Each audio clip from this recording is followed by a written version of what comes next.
Acara ini dipersembahkan oleh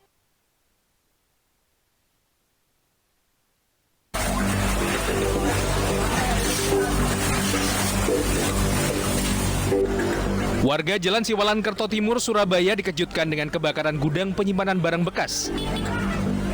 Gudang yang berisi plastik dan kertas ini membuat api dengan cepat membesar dan hampir merembet di bangunan rumah yang berada di sebelahnya. Petugas yang datang di lokasi langsung melakukan pemadaman. Beruntung tidak ada aktivitas pekerja di gudang saat kebakaran. Sote? Tiba-tiba ya tetangga-tetangga ini yang kerja ngasih tahu kalau misalnya ada kebakaran gitu. Aku lagi keluar saja beli nasi. Oh gitu. Di tempat itu ada yang jaga apa nggak? Nggak ada ya, kosong ya? Kalau malam kosong? Kosong. Kalau siang aja riwari orang yang itu pemulung. Di dalam itu isinya apa sih, Mbak? Isinya ini plastik. Api berhasil dipadamkan 1 jam kemudian setelah 2 mobil pemadam dikerahkan di lokasi. Sementara penyebab kebakaran masih dalam penyelidikan. Kerugian ditaksir mencapai ratusan juta rupiah.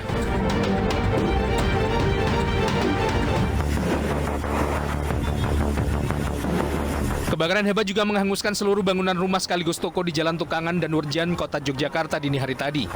Kobaran api dengan cepat membesar hingga ke atap bangunan karena barang di dalam toko yang mudah terbakar. Petugas sempat terkendala memadamkan api karena sulit masuk ke dalam toko.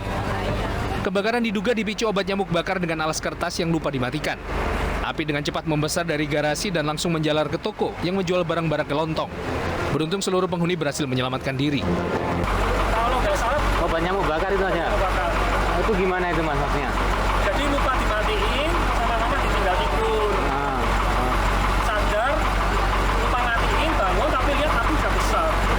Itu memang alasnya dialasin kertas. Kertas, kelihatannya kertas.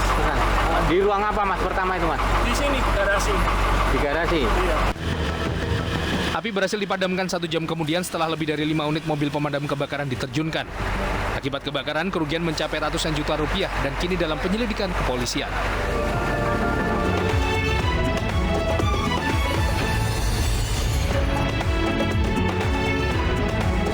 Halo, selamat sore pemirsa, kita berjumpa di iNewsroom Weekend, ruang memperbarui informasi Anda yang terjadi sepanjang hari ini. Saya Aprilia Putri.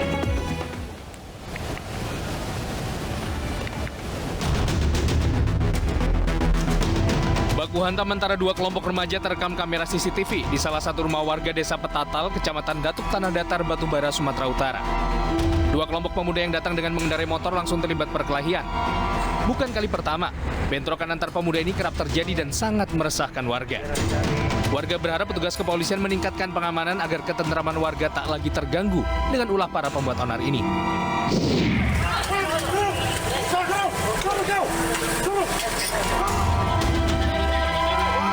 Kejar-kejaran terjadi saat polisi berusaha menangkap pembalap liar di Makassar, Sulawesi Selatan. Pelaku yang kabur saat dirazia tak berkutik setelah rantai sepeda motornya putus. Pelaku yang kedapatan tengah menjajal kendaraan untuk balap liar langsung diamankan polisi. Pelaku digeledah untuk memastikan tidak membawa barang terlarang.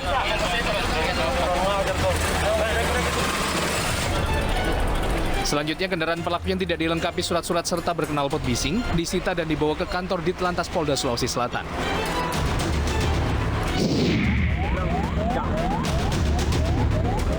Ugal-ugalan mengendarai motor sambil meledek polisi, pemotor yang berboncengan kritis setelah menabrak seorang pejalan kaki di Jalan Kebagusan, Jakarta dini hari tadi.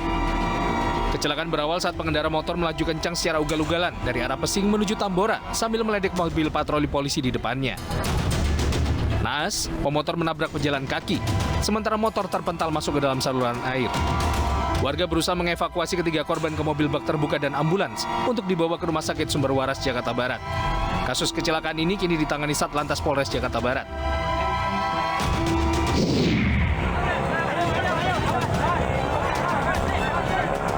Diduga belok mendadak, 3 motor terlibat kecelakaan di jalur Pantura, Kabupaten Probolinggo, Jawa Timur. Kecelakaan yang melibatkan 3 motor ini terjadi di jalur Pantura, tepatnya di pertigaan Desa Sumber Anyar, Kecamatan Paiton, Kabupaten Probolinggo. Polisi yang tiba di lokasi mengevakuasi jenazah dan korban luka ke Rumah Sakit Waluyo Jati. Hingga kini polisi masih melakukan pemeriksaan terhadap saksi. Hingga kini polisi masih memeriksa saksi di lokasi kejadian untuk mengungkap pemicu kecelakaan beruntun yang melibatkan 3 motor ini. Pemirsa, 8 dari 10 jenazah korban penembakan kelompok kriminal bersenjata Papua di Nduga hari ini dibawa ke kampung halaman masing-masing. Sementara proses evakuasi pesawat Sam Air yang merupakan bagian rentetan penembakan KKB berlangsung dramatis melalui udara.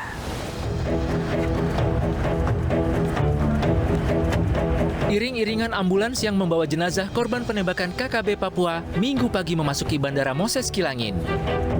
Sebanyak 8 jenazah korban diterbangkan ke kampung halaman masing-masing menggunakan pesawat kargo. Aparat kepolisian juga menjaga ketat jalannya pemberangkatan jenazah di Bandara Moses Kilangin. Jenazah korban yang diterbangkan antara lain Daeng Maramli, Taufan Amir, dan Sirajudin diterbangkan ke Makassar, Sulawesi Selatan dan selanjutnya dibawa ke kampung halaman di Selayar. Kemudian jenazah Julius Watu, Habertus Goti, dan Johannes Rangkas diterbangkan ke NTT. Selanjutnya jenazah Yuda Gurusinga ke Medan, Sumatera Utara, dan jenazah Muhammad Ismail ke Kota Palu, Sulawesi Tengah. Sementara satu jenazah korban atas nama Alexander telah diserahkan kepada pihak keluarga di Timika.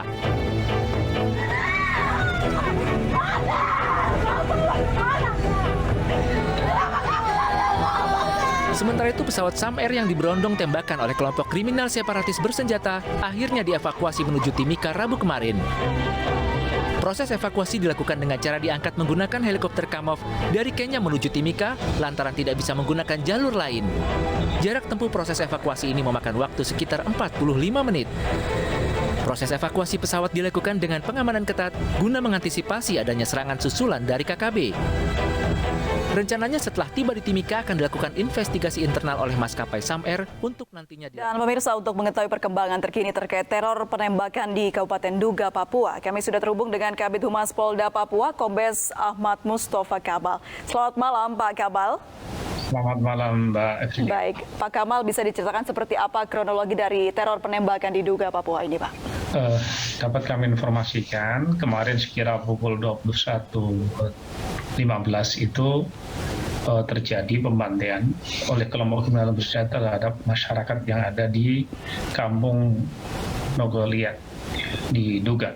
Mereka pada saat mereka datang ke salah satu kios milik Pak Haji, mereka kemudian menghamburkan barang-barang yang ada di lokasi, terjadi keributan, terus kemudian beberapa warga tetangga Pak Haji keluar, kemudian ada juga beberapa orang yang ada di dalam kios diperintahkan untuk keluar. Ada sekitar 6 orang itu keluar dan dibantai di halaman di jalan, tepatnya di halaman kios. Jadi termasuk pemilik kios sendiri itu dibantai oleh KKB kurang lebih sekitar 15-20 orang dengan menggunakan senjata api. Ada sekitar 3 orang dan menggunakan senjata genggam. Kemudian ditemukan di belakang kios itu satu jenayah. Jadi di sekitar kios itu dan itu ditemukan semua 7. Kemudian tidak lama kemudian akan melintas sebuah truk dengan supir, kernet dan 3 penumpang di dalamnya. Kemudian dihentikan oleh kelompok kriminal bersenjata ini. Ketika atlet langsung diberondong dan mengenai supir dan kernet. Keduanya kena dan tidak bisa memutar balikan dan termasuk sepeda motor yang ada di belakang juga. Penumpang yang ada di dalamnya sempat mengamankan diri dan menutup dirinya dengan terpal di dalam truk tersebut. Itu di situ ada 3 korban. Terus kemudian sekitar 300 meter lagi ada satu korban lagi, salah satu warga Papua, pendeta yang diketahui meninggal dunia. Kemudian dari pendeta ke lokasi TKP keempat itu kurang lebih sekitar 100 meter. Di situ ada sebuah mobil yang baru dikendari oleh almarhum, salah satu driver di Bupati Nduga. Itu ditemukan di sebelah mobil. Itu mobil ketika mengarah dari Batas Batu menuju Kenyam. Jadi semua korban ada 12, 10 orang meninggal dunia dan 2 orang luka-luka. Terus kemudian kemarin sore kita evakuasi dari Kenyam, semua ada 11 orang karena satu warga Nduga asli Papua yang termasuk korban diminta oleh keluarganya untuk tetap akan dimakamkan di Kenyam.